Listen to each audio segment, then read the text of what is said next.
في تعريف للعقل الباطن انه اللاواعي اللا شعوري، وفي تعريف اخر ربما ان يكون القرين احنا بنبدا بالاكل، وربما ان يكون حجره مظلمه تمتلئ ب 80% من الذاكره، ذاكره احداث وذكريات والبوم صور وفيديوهات ومسرات وحسرات، اشياء كثيره دي في العقل الباطن. نرجع مره ثانيه، اللهم صل على سيدنا محمد صلاة تنجينا بها من جميع الهوال والآفات. كنا دايما مع كل بداية بنتعمد ننفي ان احنا في محاضرة او ان احنا في مجال خطابة، لكن احنا في ندوة، بمعنى ان يتواجد ناس حلوين زي حضراتكم بيتواجدوا في مكان بنسميه نادي او منتدى في سبيل ان يمارسوا شكل من اشكال العصف الذهني او استنطار الافكار، بمعنى ان كل ما يكون بخاطرنا بنقوله. ربما يبدو ان الامر غير مرتب في الندوات، ولكن بنستطيع في النهايه ان احنا نرتب افكارنا. في الندوه العصف الذهني اذا الكلام يحتمل الصواب والخطا، الا ان احدد موقع وموضع المعلومه عندي، الا ان يكون نص مقدس او حديث صحيح للرسول عليه الصلاه والسلام. في الندوات بالضرورة أن يتواجد عنوان يحتمل أن يكون جملة خبرية أو يكون جملة استفهامية، ومن الاستفهام نوعين.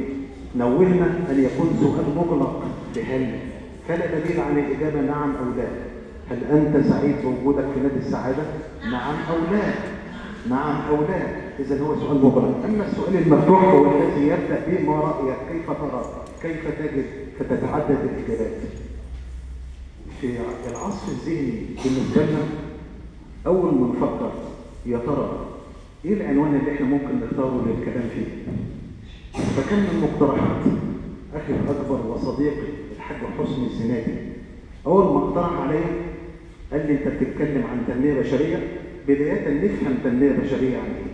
فنقول أن التنمية البشرية هي توزيع، طبعا التنمية من النماء، توزيع لخيارات الإنسان من خلال زيادة قدراته المعرفية والصحية والمعرفية.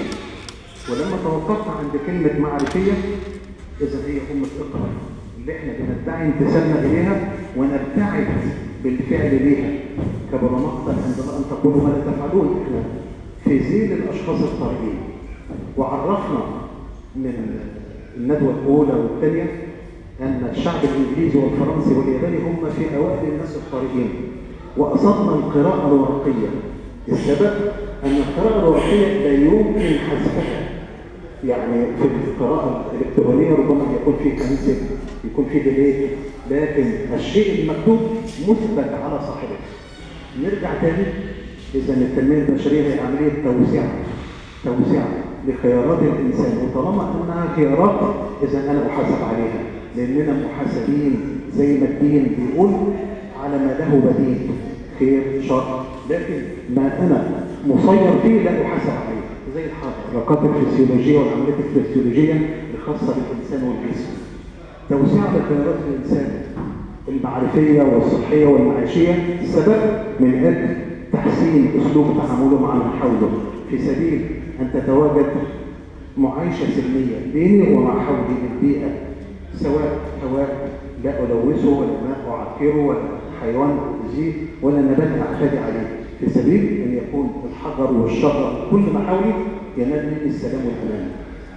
اتكلمنا عن أن التنمية البشرية بدأت في بداية السبعينيات، وأن الولايات المتحدة الأمريكية هي منشأ التنمية البشرية، إلا أن الرسول صلى الله عليه وسلم حقا وليس حديثا فقط وتفعيلا هو أول من أسس بهذا المعنى إن أردناك مفهوم أو علم.